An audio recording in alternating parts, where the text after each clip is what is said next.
The fluorescent lights of Oak Creek Memorial hummed their midnight song as Hannah Clarke pushed through the employee entrance, rain still clinging to her jacket like a second skin. Night shift. Always night shift. The kind of work where fewer questions got asked, where a woman could keep her head down and her past buried 12 feet under where it belonged. The parking lot behind her was empty except for 3 other cars, the skeleton crew that ran this hospital when the sun went down.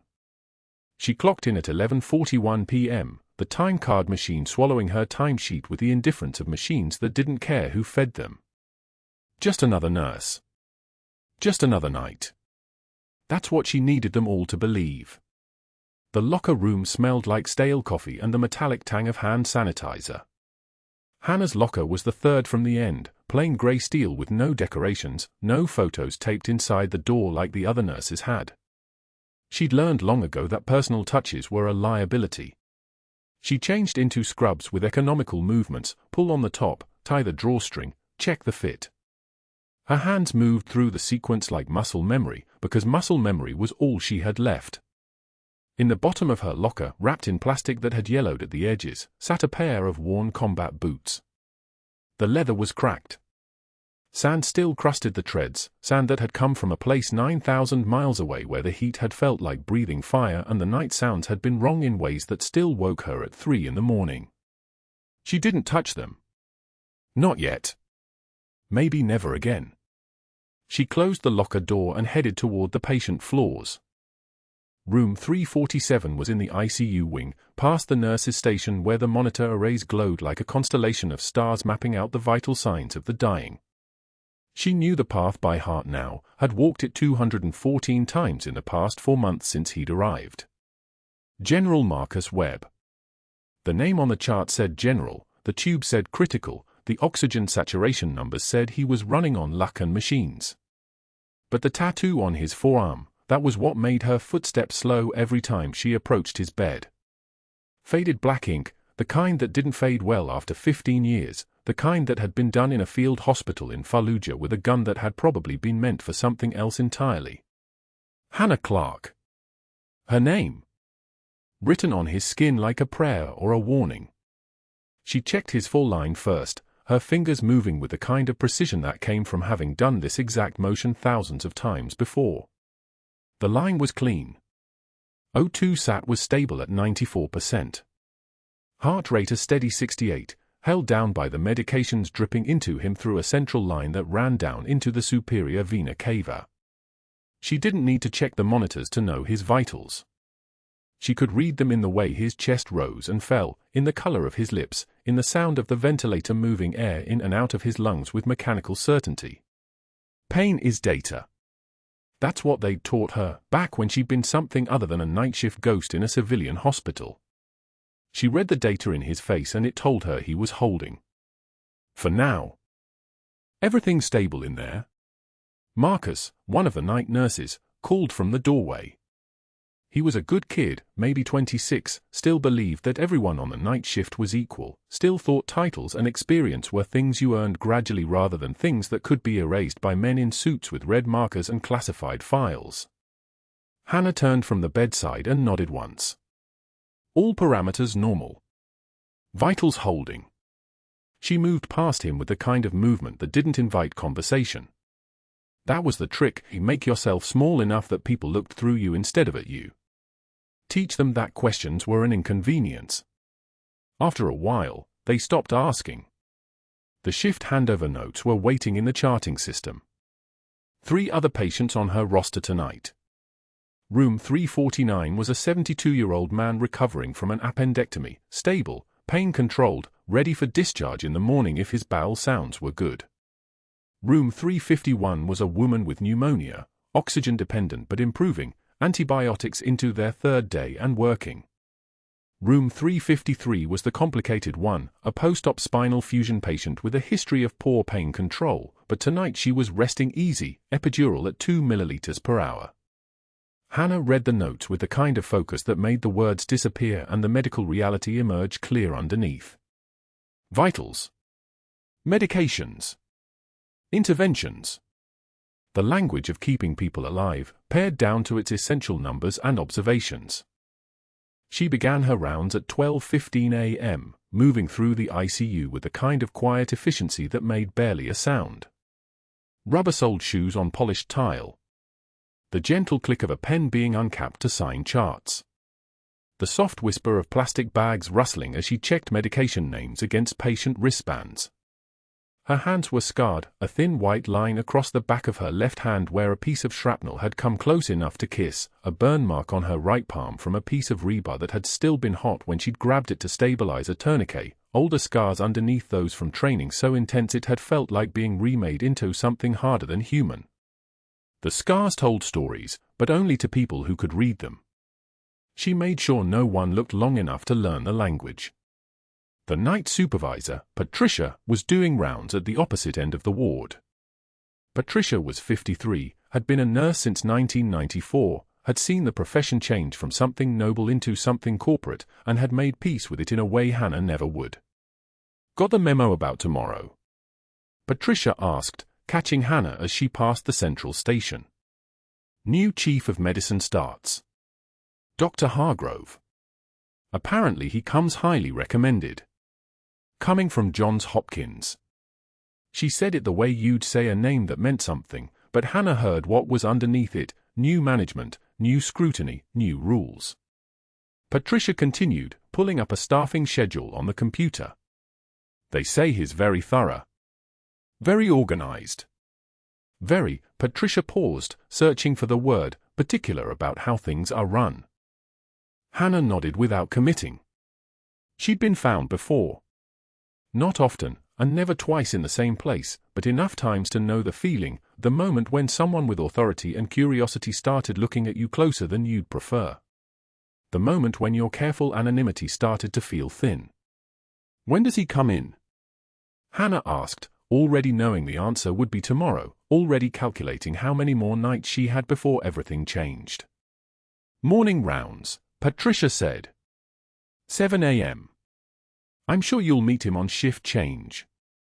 She turned back to her computer, dismissing the thought as quickly as she'd raised it. "Just be on your best behavior. Hospital says he's a stickler for detail. Everything by protocol. Everything by protocol." The words followed Hannah as she moved back to wardroom 347 for her midnight vitals check. Protocol was a word that could mean different things depending on who was saying it. To Patricia, it meant doing things the right way, the way the hospital had written them down in their policies and procedures manuals. To Hannah, protocol meant something else entirely. It meant the rules that came from Pentagon briefing rooms, the kind of protocol that said you disappear, you stay disappeared, you never acknowledge the person whose name was tattooed on your own skin while both of you were still bleeding in a place that had tasted like copper and exhaust, and the particular kind of fear that only comes when you know the next breath might be your last. She settled into the chair beside General Webb's bed, the same chair she sat in every night during her charting, the same position where she could watch his chest rise and fall while she verified that every number on the screen was still moving in the right direction. O2 sat 95. Heart rate 66. Blood pressure 118/72. He was holding. Still holding. For how much longer, she didn't know. But for now, in this room, in this moment, he was alive and breathing, and that was enough. She pulled out her charting tablet and began to write, her words precise and detailed in a way that made every other nurse's notes look like they'd been written in shorthand. She didn't chart like other nurses charted. She charted like someone who knew that someday, someone with authority and access might be reading between the lines. She charted like someone who had nothing left to lose and everything left to hide. Dr. Hargrove arrived at Oak Creek Memorial on a Tuesday morning, his shoes clicking against linoleum like a countdown timer. Designer leather, Italian. The kind that cost what a night nurse made in 2 weeks. He moved through the hospital corridors with the confidence of a man who'd already decided he owned the place, his white coat pressed sharp enough to cut, his eyes scanning the staff with the detached calculation of someone appraising inventory. By noon, he was in his office on the 4th floor, Hannah's charts spread across his mahogany desk like evidence at a crime scene. He read them the way a hunter reads animal tracks, not to understand what was there, but to understand what was being hidden. Timestamps. Medication cross-references. Contraindication flags. Procedure start times logged to the minute. Patient vitals charted with notation columns that should have been blank but weren't. The charts were meticulous. Obsessive. The work of someone who understood that documentation was survival. Hargrove's jaw tightened.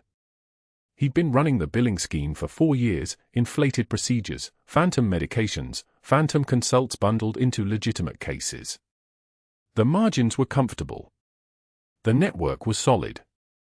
3 board members in his pocket, 2 insurance adjusters on retainer, a registrar in Atlanta who could be bought with a donation to the development fund. He'd built something resilient, something that moved money like a river, quiet and constant and impossible to stop. Until a night shift nurse started charting like she was building a legal case against someone. He picked up one chart. Room 347. Marine General Marcus Webb. The entries were sparse during her shifts. She wasn't wasting time on unnecessary documentation. But what she did chart was perfect. Temperature. O2 Saturday. Urine output. Medication administration verified against pharmacy records.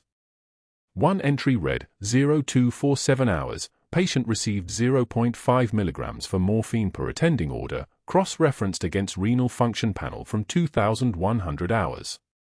Dosing appropriate. No contraindications. Who notated things like that? Who took the time to verify against lab work that wasn't technically required for basic nursing? Someone protecting themselves. Someone preparing a record. Hargrove set the chart down and made a decision. The new chief of medicine didn't arrive to be questioned by night shift staff. He arrived to set expectations. To establish dominance. To make clear that questions ended where his authority began. The break room at 7 a.m. was crowded with day shift staff pulling coffee and checking assignments. Hargrove walked in like he owned the room, which, in his mind, he did. Hannah was finishing the night shift report, her voice steady as she handed over a list of patient statuses to the incoming nurse manager. She didn't notice him until he spoke. "I'll give our little mouse here 1 week," Hargrove announced, his voice carrying across the break room like he was making a toast. 1 week before she scurries back to whatever hole she crawled out of. Who wants to take the bet? $20 says she's gone by Friday. Laughter rippled through the room. The kind of laughter that comes from people who understand their place in the hierarchy and think they're helping secure theirs by laughing along. Hannah didn't look up from her shift notes. She didn't acknowledge him. She finished her sentence, "and his PT is scheduled for 10 a.m., set the clipboard down with the precision of someone laying down a weapon, then picked up her coffee and took a measured sip. Hargrove watched her. He was waiting for something, a defensive comment, a nervous laugh, a request for him to repeat himself more quietly. He was waiting for her to register as a nurse who understood he'd just humiliated her in front of 60 people. Instead, she simply excused herself past the group, her badge clinking softly against her scrubs, and walked out of the break room without a word. But that wasn't the worst part. The worst part was that he couldn't read her silence. Silence was supposed to be submissive. Silence was supposed to be acquiescence. Instead, her silence felt like she'd heard what he said and found it irrelevant. Like she'd already decided what he mattered. It infuriated him in a way he didn't fully understand, which meant he'd escalate. 2 days later, the cafeteria was packed. Lunch rush. Hannah stood in line with a tray, Salisbury steak, green beans, a roll. She was tired. 20 hours without sleep after picking up an extra shift, her movements on autopilot. She'd grabbed a table near the corner, away from the nursing staff, and she was eating mechanically, her mind already on the shift ahead, when Hargrove passed by. The tray went flying. One moment it was in front of her. The next, her world exploded into motion, gravy arcing across white tile, green beans scattering like shrapnel, the plate shattering with a sound that cut through the ambient noise of the cafeteria. The room didn't go silent immediately. It took a second for people to understand what they'd just seen. By then, Hargrove was already walking away, his hand gesturing dismissively. "Oops," he said flatly, not turning around, his tone suggesting he'd barely noticed the impact. Hannah knelt down. The tile was cold and slick beneath her knees. She began gathering pieces, broken ceramic, scattered vegetables, soggy bread, into a pile on her tray. Her movements were deliberate, composed. One knee on the floor, the other bent. Hands working methodically. And somewhere between picking up the third handful of debris, a single tear escaped down her left cheek. It surprised her. She hadn't known it was coming. She didn't wipe it away immediately. She just kept working, aware that 63 staff members were now watching her kneel on a cafeteria floor while a tear tracked silently down her face. After perhaps 3 seconds, she wiped it away with her thumb, a single gesture, no more, and continued picking up debris. When she was finished, she stood, set the tray in the trash bin, and walked toward the exit. No one spoke. The ambient noise of the cafeteria had dropped to a murmur. "I've cleaned up worse," she said quietly as she passed the tables, her voice so soft that only the nearest staff members heard it. But they heard it. And they would repeat it. That night, she found the written warning in her personnel mailbox at 11:48 p.m.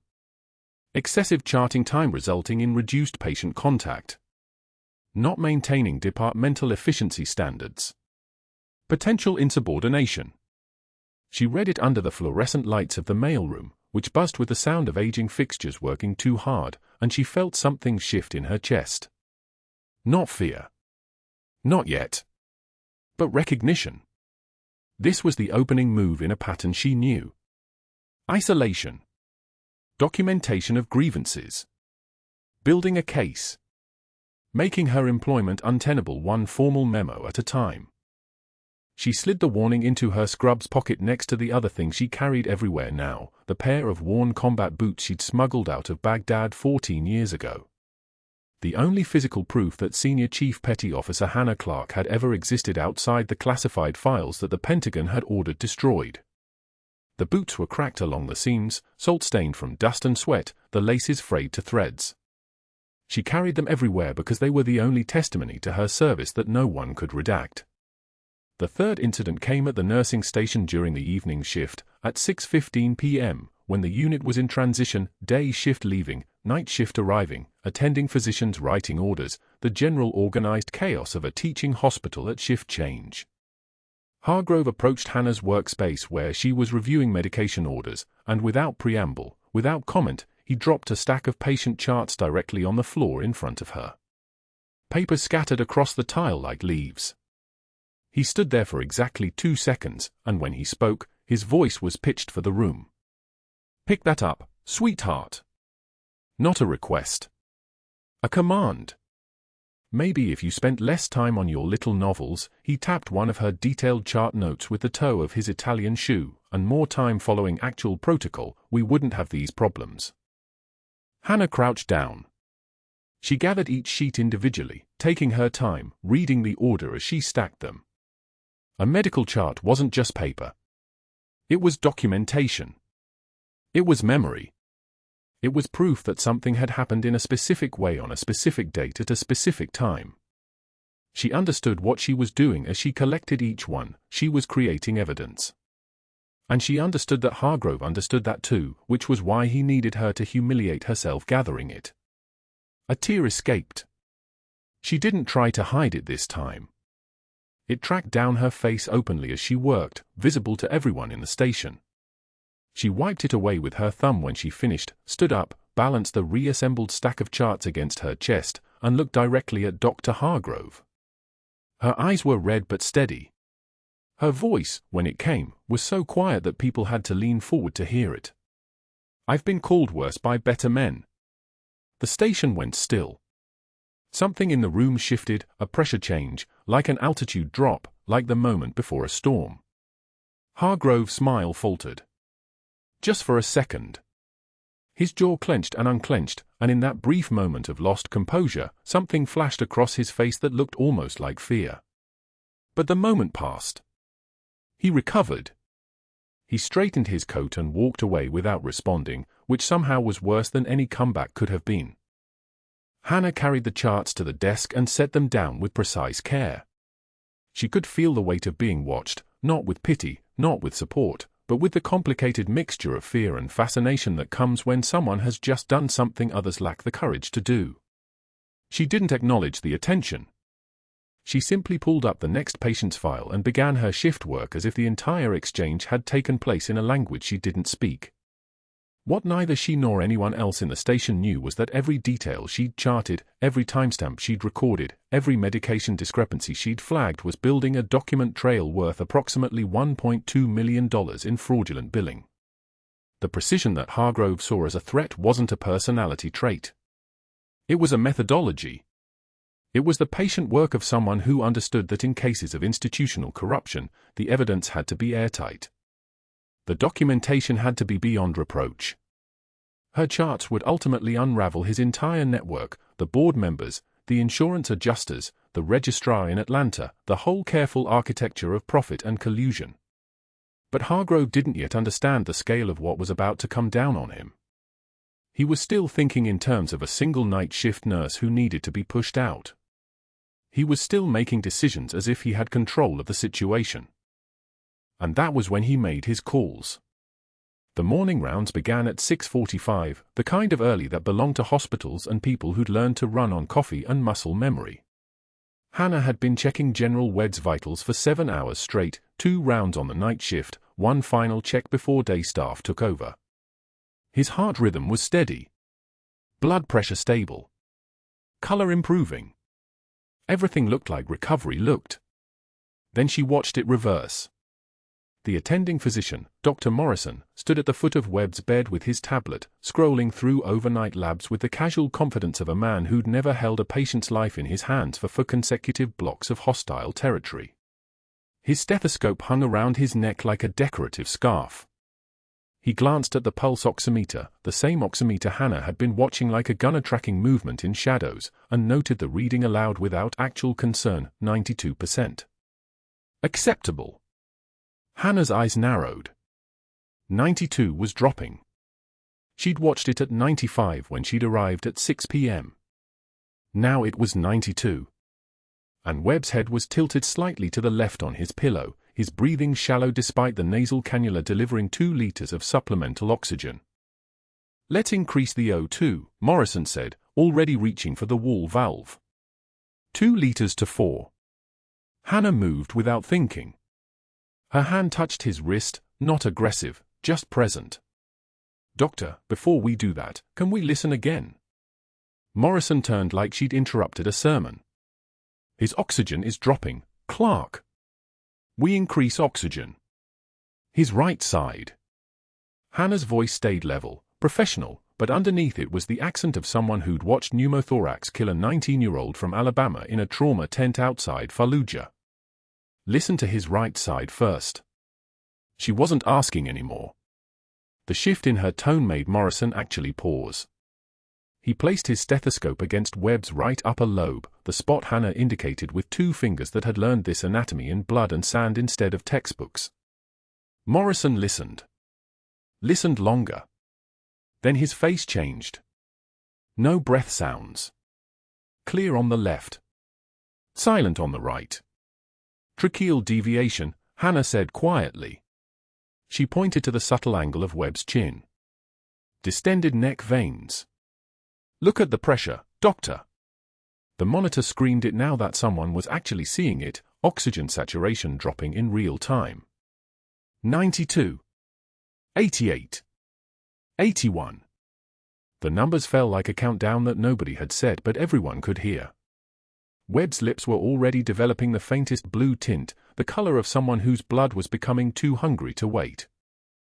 "Tension pneumothorax," Morrison whispered. Not a diagnosis. A confession of what he should have caught 30 minutes ago. Hannah was already moving. Code cart. Now. The thing about crisis is that it strips away every lie you've ever told about who you are. The institutional fear falls away. The careful masks disintegrate. Hannah's hands moved with the fluid precision of someone who'd done this exactly 3 times before, once at a forward operating base outside Ramadi, once in a Black Hawk helicopter at 3,000 feet, once in a burning Humvee while her sergeant screamed oxygen saturation numbers like they were prayers. The muscle memory lived deeper than civilian nursing. It lived in the bone. She didn't reach for the oxygen. She reached for the crash cart and pulled a 14-gauge needle from the sealed pack with fingers that suddenly moved like a tactical instrument instead of a caregiver's hand. The motion was economical. Combat-trained. The kind of movement that made Dr. Morrison actually step back, not because she'd shoved him, but because something in her had changed and the air pressure around her seemed to shift. "Hannah, wait for X-ray to confirm," Morrison started, but Hannah was already counting ribs with her palm against Webb's chest, feeling for the landmarks her body had learned in a different lifetime. Second intercostal space. Midclavicular line. The exact spot where compressed air was crushing his lung and his heart and his chance at tomorrow. She pushed the needle in without ceremony. Without hesitation. Without the careful verbal confirmation that civilian protocols demanded. The hiss came immediately. A rush of air, literal, audible, the sound of pressure releasing like a seal breaking on something that had been holding too long. That sound was followed by what sounded like exhalation but was actually a dying patient getting his oxygen back. 71%. 78. 85. 92. The monitor climbed like Webb's lungs were remembering how to breathe, his body calibrating back toward something close to living. The room went so quiet you could hear the ventilator in the next patient's room wheeze its mechanical rhythm 2 walls over. Hannah set the needle down on the crash cart with steady hands. With hands that weren't shaking. With hands that had held this exact composure while the world burned around them, and she was absolutely certain, with the cold clarity that comes from knowing you've just ended a careful disguise, that her future had changed in the 8 seconds it took to save a life. Dr. Hargrove stood in the doorway. She didn't see him arrive. But he was there with that expression on his face, the one that starts as confusion, processes into recognition, and hardens into something that looks like a predator realizing the prey it's been cornering just revealed fangs. He'd been on his way to rounds. He'd probably passed the medication cart, checked his phone, ordered someone around with the casual authority of a man used to not being questioned. And then he'd seen Hannah Clarke, timid civilian nurse, insert a 14-gauge needle into a patient's chest without an order, without authorization, without the careful deference she'd been performing for weeks. "Dr. Morrison, get her away from that patient." Hargrove's voice didn't raise. It didn't need to. "Hannah Clarke, you are restricted from direct patient care pending the ongoing HR investigation. Step away from this bed. Step away from this patient. Do it now or I will call security to escort you out." Hannah didn't move immediately.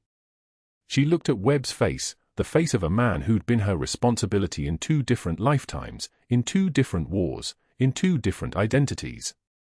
She looked at his forearm. At the tattoo. At the name that belonged to a person who no longer officially existed. His oxygen was 71%, Hannah said. Her voice had changed. That was the thing nobody had coached her on, the detail the extraction team had left out of her debrief. Your voice changes when you stop pretending. It gets deeper. Clearer. It sounds like someone who doesn't need permission anymore. That's an assault charge, Hargrove said. That's your career. That's battery on a patient. Security is 90 seconds away. Leave this room while you still have a choice. Hannah moved. But not away. She moved toward the 4 stand, checked the line, verified the saline was running clear. She turned to Dr. Morrison with that same new voice, the one that belonged to a senior chief who'd trained 23 combat medics before someone very official had decided her existence needed to be erased. He needs a chest X-ray to confirm lung re-expansion. Watch the breath sounds every 15 minutes. If he desaturates again, you're looking at a second pneumothorax, prepare for another decompression. She gave orders. Not suggestions. Orders. Like someone who'd spent a decade actually knowing what they were doing. Hargrove's phone was already in his hand. Hannah passed him as she left the room. Close enough that he flinched, actually flinched, like she might punch him, like the energy radiating off her had become something he could physically feel. She didn't say anything to him. She didn't need to. The silence was enough. The silence was everything.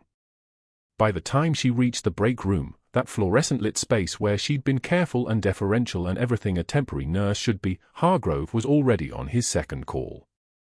She heard him through the open door, his voice taking on that specific tone that powerful men use when they're calling in favors, when they're activating networks, when they're starting to dismantle someone.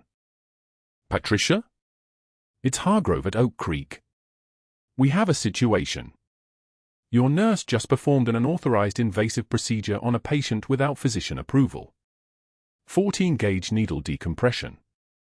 Potential violation of her licensing agreement with the state board." Another call. His hands moved like someone operating on muscle memory and rage. Hospital counsel. The board's general counsel. Someone else, a voice Hannah didn't recognize. Building a case in real time. Documenting everything. Making sure that when the termination paperwork hit, it had enough institutional weight behind it that she couldn't fight back without revealing the very truth she was supposed to keep buried. Hannah stood by the coffee maker, which was empty, which seemed appropriate, and listened to the man who'd been trying to break her finally understand that he'd been circling the wrong kind of prey. That he'd been picking a fight with someone whose skills lived too deep to destroy with a public humiliation in a break room. That he'd been picking a fight with the very thing he should have feared the moment he saw those combat boots in her locker. And the only problem was, she had nowhere to go now. No cover story. No innocence.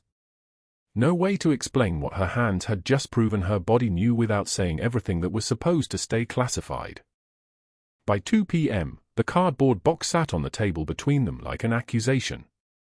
Hannah's hospital badge lay on top, her photograph, composed, professional, anonymous, facing upward. Beneath it, someone had wrapped her combat boots in plastic. The wrapping crinkled when the air conditioning hit it. Patricia Voss from Human Resources didn't meet her eyes. She opened a folder that was easily 2 inches thick, documents found like a deck of cards someone had been shuffling obsessively. "We've tried to verify your credentials, Ms. Clarke," Voss began, voice carefully neutral. "St. Agnes School of Nursing shows incomplete records. Your references don't return our calls.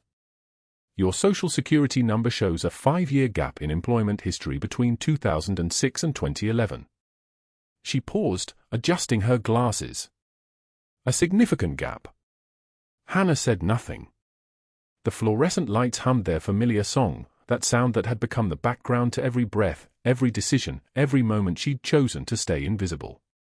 "Your procedure this morning," Voss continued, "the emergency needle decompression, that exceeds your scope of practice as an RN. Only physicians, nurse practitioners, or PAR are certified to perform. I saved his life." Hannah's voice was steady as a surgeon's hand. General Webb would have died in 90 seconds. "Without authorization," Voss said quietly.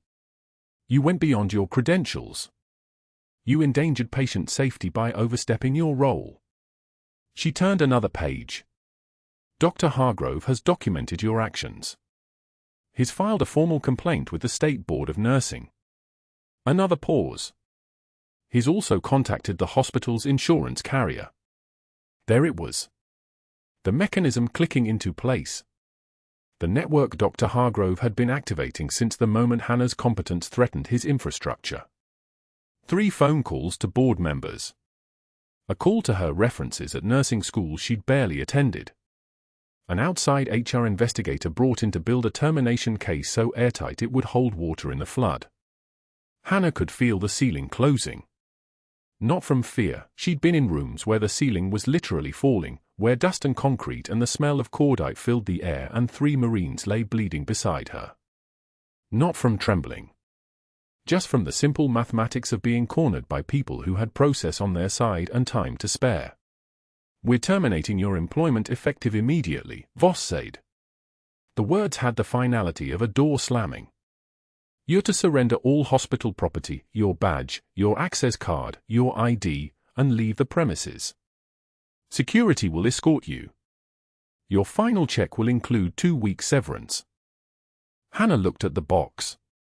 At the boots wrapped in plastic like something being preserved for evidence. Like something being sealed away. That's all, Voss said. The escort was perfunctory. 2 security guards, both younger than her, both probably decent people just doing a job.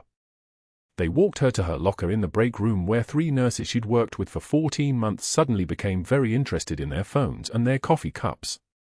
The locker smelled like old scrubs and the ghost of antiseptic. Hannah gathered her things, a spare jacket, a book she'd been meaning to read, the photograph of James in his dress blues taken the week before deployment. One of the guards helped her carry the box to her car. She didn't ask them to. They just did. That small kindness, the way he balanced the weight of the cardboard without judgment, almost broke something in her chest. Almost. The drive through Savannah was a film noir played in real time. The sky had turned the color of wet concrete.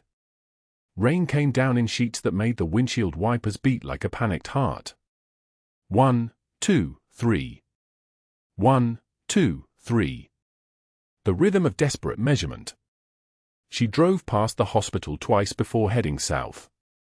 Past the ER entrance where she'd been the first responder to 3 overdoses, 2 stab wounds, 1 elderly woman having a stroke. She'd been there first and her hands had moved and people had lived.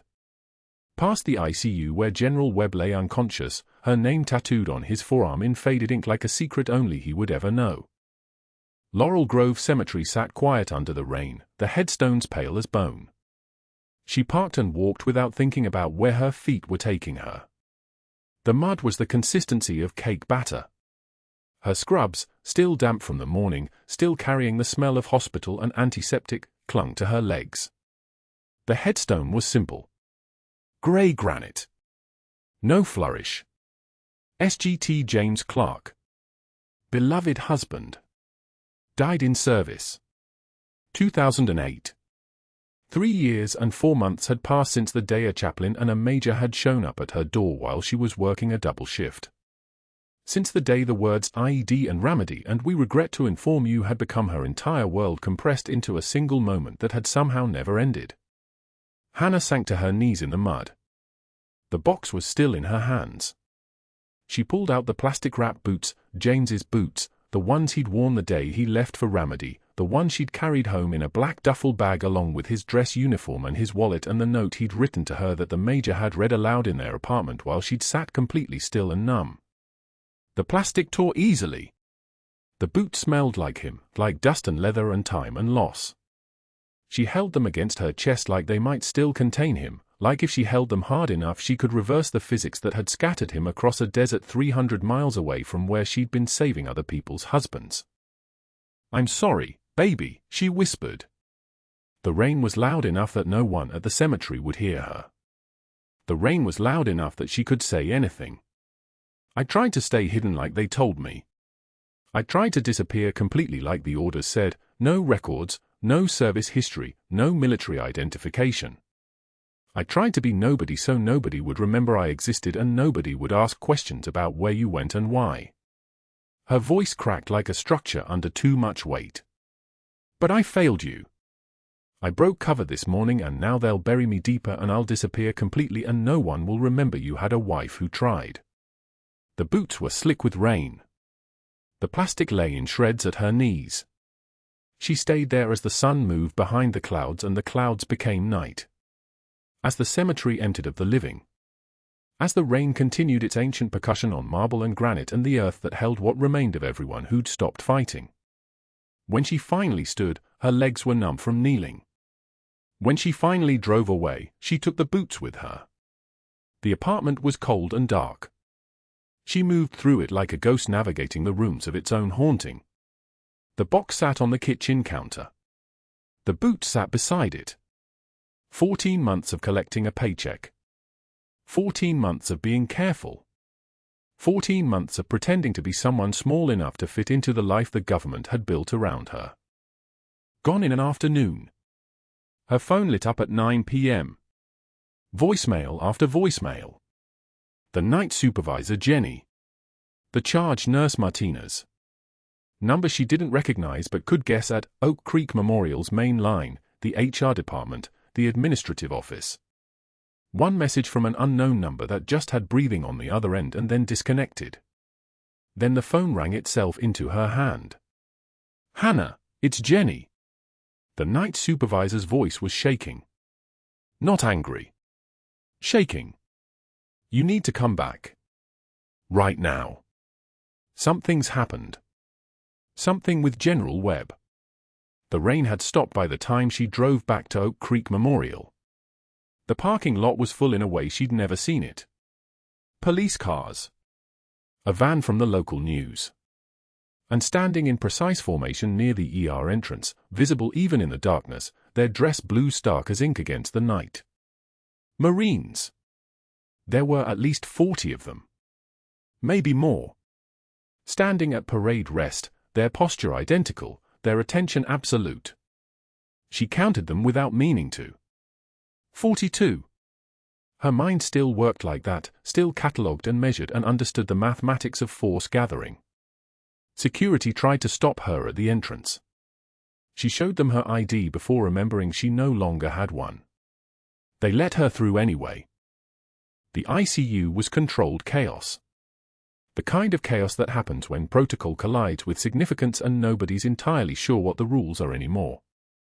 Medical staff moved around room 347 with the deliberate care of people working around VIPs, around authority, around something larger than their job descriptions. Through the crowd, Hannah saw her. A woman in her 50s, graying hair pulled back, wearing an Army JG Corps uniform. She held General Webb's chart with hands that shook slightly as she read. She had his eyes. The same silver blue. Captain Rebecca Webb. She looked up from the chart and made eye contact with Hannah across the room. Everything else, the noise, the conversations, the monitors beeping their vital information into the air, seemed to recede.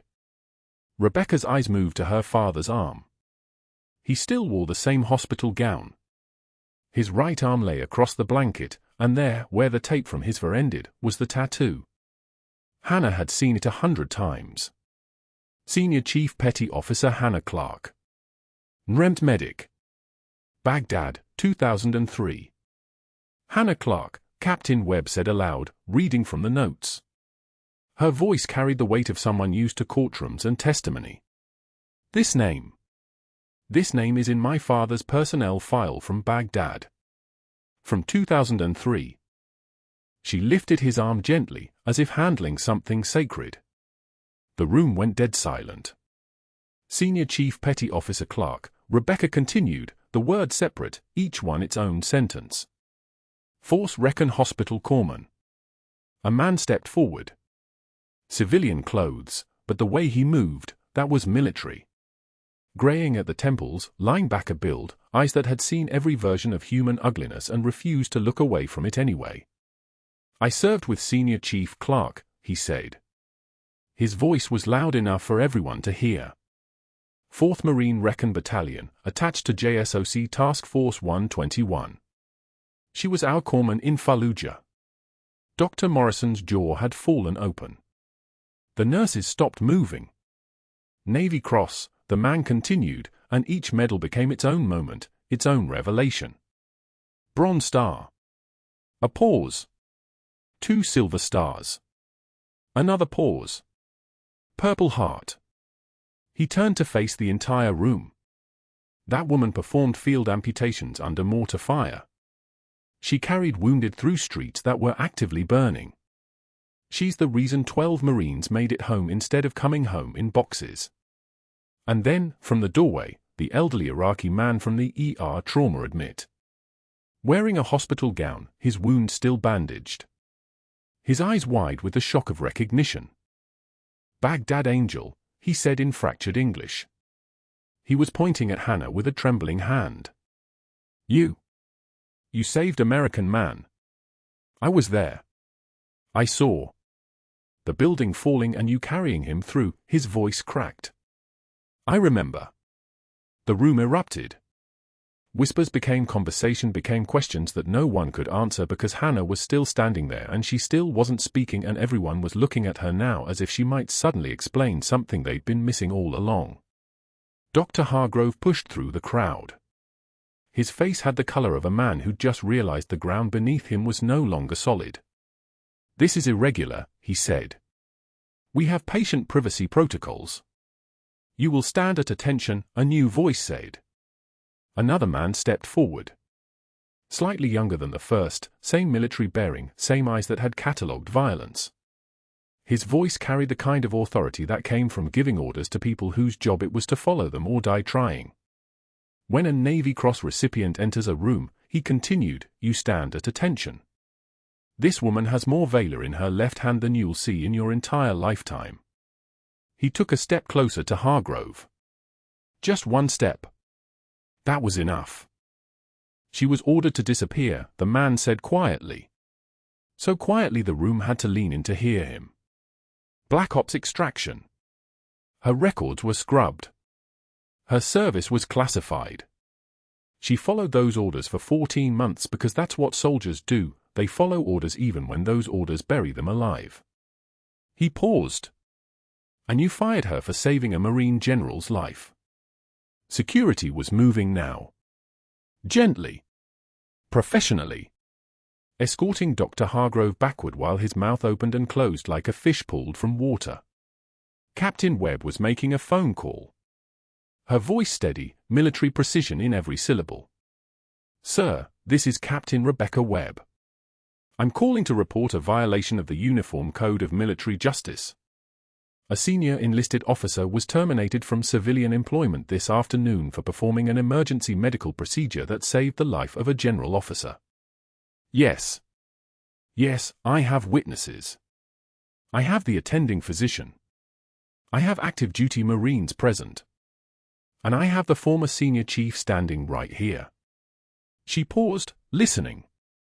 "Yes, sir. I'll hold." Hannah stood very still while the world rearranged itself around her. The trauma patient arrived at Oak Creek Memorial's bay doors at 3:16 p.m. in an ambulance screaming sirens like a war announcement. Multiple stab wounds. Arrest record longer than his visa history. Former insurgent turned informant, the kind of man who'd lived in both worlds and belonged to neither. The ER staff moved through their choreography with practiced efficiency. Monitors. Lines. Cutaway fabric. Blood washing pink into the sink.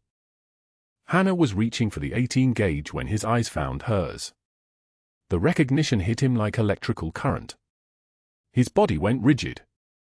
The monitor registered his spike, heart rate jumping from 104 to 147 in the space of a held breath. His hand shot toward her wrist with more strength than a man losing this much blood should possess. "You," he whispered. Not in English. In Arabic. Then again in broken English, voice cracking like old cement. "You? Baghdad Angel. You saved American man. For blocks. Gunfire. You carry him. You carry him." The room froze. Hannah's hands didn't falter. The force slid home clean. She taped it with the precision of someone who'd done this 10,000 times, but her voice when she spoke was different, lower, controlled, steady as a surgical laser. "Rest. You're safe now. Baghdad Angel," he repeated, tears cutting tracks through blood on his face. "I remember. I remember your face. You save him. You save him when we shoot. When we shoot and you carry him and you don't stop." The attending physician stared at Hannah. The nurse next to her stared at Hannah. The resident froze mid-notation. That wasn't the worst part. Within the hour, the elevator doors opened on the second floor and Captain Webb, General Webb's adult daughter, 34 years old, still trembling from the phone call that had pulled her away from a board meeting in Atlanta, walked directly to room 347 with her father's discharge folder open in her shaking hands. She'd already been here 3 times a week for 8 weeks. She knew the route. Knew which bathroom had soap that didn't dry out her hands. Knew which cafeteria attendant gave extra coffee without asking. What she didn't know was what she was about to find. The general's forearm was exposed as she checked his vitals chart, routine, automatic, the gesture of a daughter who'd held this arm her whole life. The tattoo had been there for 20 years. She'd always assumed it was some military thing, some memorial to a fallen brother or a forgotten lover. The letters were faded enough that they blended into the landscape of his skin.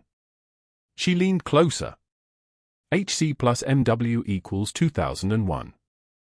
Her hands began to shake. She pulled out his deployment records, yellow folder, stamped classified access required, but somehow her clearance still worked, her father's security protocols automatically extending to her as next of kin. 3rd Battalion, 5th Marines, Jolan District, Fallujah, Operation Al-Fajr. 2004. For months embedded. Severe casualty event. Classified extraction. Hospitalization at Walter Reed. Recovery rated complete. What it didn't say was who'd carried him. She read the name on Hannah's badge clip 3 times before she could move. Then she walked to the nurse's station where Hannah was updating charts, and Captain Webb spoke the words like a woman reading an obituary aloud. Senior Chief Petty Officer Clarke. Not a question. A statement. A resurrection. Hannah's pen stopped moving. Her head turned slowly. The two women locked eyes across 8 feet of hospital tile and 20 years of silence, and in that moment the world's careful architecture began to crack. The fluorescent lights overhead seemed too bright. The monitors in distant rooms seemed very far away. Your father, Hannah said quietly. He's stable. Vitals normalized. We're watching for. Senior Chief Petty Officer Hannah Clarke, Captain Webb said again, louder now, her voice carrying to the nurse's station where 2 RNS and a medical resident were working. Your name is tattooed on my father's arm. His discharge records list you as Emergency Extraction Team Leader. His file says you carried him for blocks through active fire in Fallujah. Your file says... She paused, flipping pages. Your file says you were declared dead in 2004. The silence that followed wasn't silence. It was the sound of a hospital processing impossible information. The elevator pinged down the hall. A monitor beeped somewhere in the distance. Someone dropped something metal in the pharmacy and it clattered like coins in a well. But in the section of Oak Creek Memorial where Hannah stood, where the night shift of ordinary angels suddenly understood they'd been standing next to a ghost, the air stopped moving. That's when the SEAL walked in. His name was Marcus Holloway, and he'd been visiting his mother 2 floors up, 92 years old, recovering from hip replacement, tough as old leather and twice as stubborn. He'd heard the commotion from the stairwell. SEAL hearing was trained to distinguish human sounds from background noise. He knew a trauma alert from a code blue from the particular quality of a room going very, very still. He appeared in the doorway of the ICU station with the kind of presence that made orderlies unconsciously step back, tall enough that he had to lower his shoulders slightly to fit through frames, built like he'd been carved from marble and optimized through decades of violence and discipline. His civilian clothes hung on him like he'd borrowed them from someone else's life. His eyes went directly to Hannah. Recognition bloomed. Senior Chief, he said. Not a greeting. A statement of fact. Captain Holloway, Hannah replied. Same tone. Same precision. He looked at Captain Webb. He looked at the patient in room 347. He looked at the gathered staff with their mouths slightly open, their brains struggling to process something that had moved from impossible to documented in the span of 90 seconds. Holloway said to Captain Webb, "You're looking at one of the finest combat medics who ever served in the United States Navy. Bronze Star." He paused. The room held its breath. Silver Star. Another pause. Captain Webb's eyes widened. 2 silver stars. And then he did what only a warrior could do, he let silence fall like a weapon before delivering the killing blow. And a Navy Cross. Presented in 2005 by the Secretary of the Navy. For extraordinary heroism. He turned to face the gathering staff directly, his voice taking on the formal quality of military protocol, words measured and carved from certainty. Senior Chief Petty Officer Hannah Marie Clarke, Navy Cross recipient, retired United States Navy. Honor to serve beside you, Senior Chief. He brought his hand to his chest and tapped it once, the fist-to-chest salute that only brotherhood could deliver. Dr. Hargrove had been standing 30 feet away in the doorway of the adjacent medication station. He'd heard the commotion and wondered over the way a man investigates a small fire, expecting smoke and surprised to find an inferno. He stood frozen in that doorway, his face draining of color like someone had pulled a plug somewhere deep in his chest. His lips moved. No sound emerged. The man who'd constructed an entire career on public dominance, on cutting down a woman he'd decided was beneath him, found himself voiceless. Hospital security arrived within minutes, protocol for any incident involving federal personnel identification. They didn't arrest Hargrove. Not yet. But the hand on his elbow was firm, and the words, "Dr. Hargrove, we need you to come with us," carried the weight of an ending. They walked him past the gathered nurses. Walked him past Captain Webb, whose expression had shifted into something carved from steel. Walked him past Hannah, who didn't look at him. The elevator doors closed with a pneumatic hiss like the sound of a life depressurizing. The next 4 hours unfolded with the terrible momentum of consequence. At 6 a.m., Tommy Raines walked into an emergency board meeting in the third-floor administrative conference room carrying a laptop and a flash drive. Tommy had spent 22 years in the Marine Corps before becoming hospital IT specialist. He knew how to operate in rooms full of authority. He knew how to plant explosions and walk away before the shrapnel fell. "Mr. Chairman," he said to Douglas Merrick, the hospital board's lead, "before you proceed, you should see this." The screen flickered to life. Footage. The cafeteria. Dr. Hargrove's hand connecting with Hannah's tray. The sound of breaking glass. The contempt on his face. The charts falling. Then the pharmacy, hushed conversation, Merrick's voice floating across the archive like evidence, the Clarke problem, protecting the arrangement, insurance adjusters on standby for the next inflated charge cycle. 16 files. 40 minutes of documentation. Every frame preserved by a man who'd been taught to watch, to witness, to remember. I archived everything the moment he started accessing personnel files outside his authorization, Tommy said quietly. Figured you'd want to see it before making any decisions. The silence in that conference room was the sound of institutions collapsing. Federal agents were waiting outside when Merrick stepped into the hallway. 2 of them. Male and female. The kind of people trained to understand that hospitals aren't sanctuaries, they're just buildings, and buildings commit crimes too. By 8 a.m., Dr. Hargrove's lawyer had arrived. By 9 a.m., the Georgia Medical Board had issued an emergency suspension. By 10 a.m., prosecutors were drafting charges. Fraud. Patient endangerment. Witness tampering. Insurance conspiracy. The charges stacked like bodies. Hargrove was clearing his office under security escort by noon, his hands shaking as he emptied drawers, his phone screaming with calls from creditors and attorneys and colleagues suddenly unable to remember his name. He'd built a careful empire of corruption, and he'd built it on the assumption that a single terrified nurse would stay terrified forever. He didn't understand that terror has a shelf life. Walking to his car, security officer on his left and another on his right, Hargrove rounded the corner of the corridor near the ICU, and there she was. Hannah, in clean scrubs, standing at the nursing station with Captain Webb, their hands clasped, their faces showing the particular piece of people who'd finished something unfinished. She looked at him. One measured breath. No tears. No trembling. Just the steady gaze of someone who'd spent 40 years learning that survival wasn't about screaming, it was about enduring.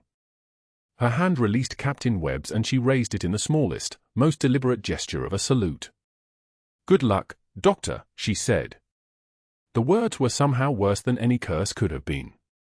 By the next morning, 75 Marines had formed a corridor outside Oak Creek Memorial's main entrance. Dress blues pressed and perfect. White gloves gleaming. Covers worn at precise angles. They stretched from the entrance all the way to the ICU entrance, called by Captain Webb herself, assembled to honor the woman who'd saved their commanding officer's life in a city half a world away where protocols meant nothing and will meant everything. Local news filmed it. National news picked it up. The story spread like light through dark, hidden hero. Restored identity. 20 years of shadow ending in dress blues and salutes. Hannah walked through that corridor at 0600 hours on a Tuesday morning, and every Marine along that line brought their hand to their cover in silent recognition. She was reinstated as Senior Chief Petty Officer.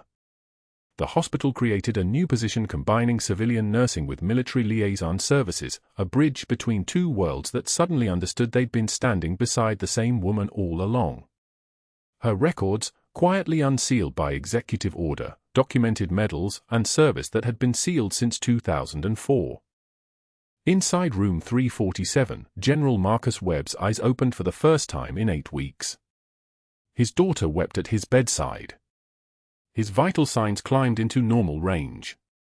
His gaze moved slowly across the room, past monitors, past stands, past the nurses checking his pupils for response, until it landed on Hannah, standing in her navy dress blues for the first time in 2 decades, the service dress uniform fitting her like it had never left her body.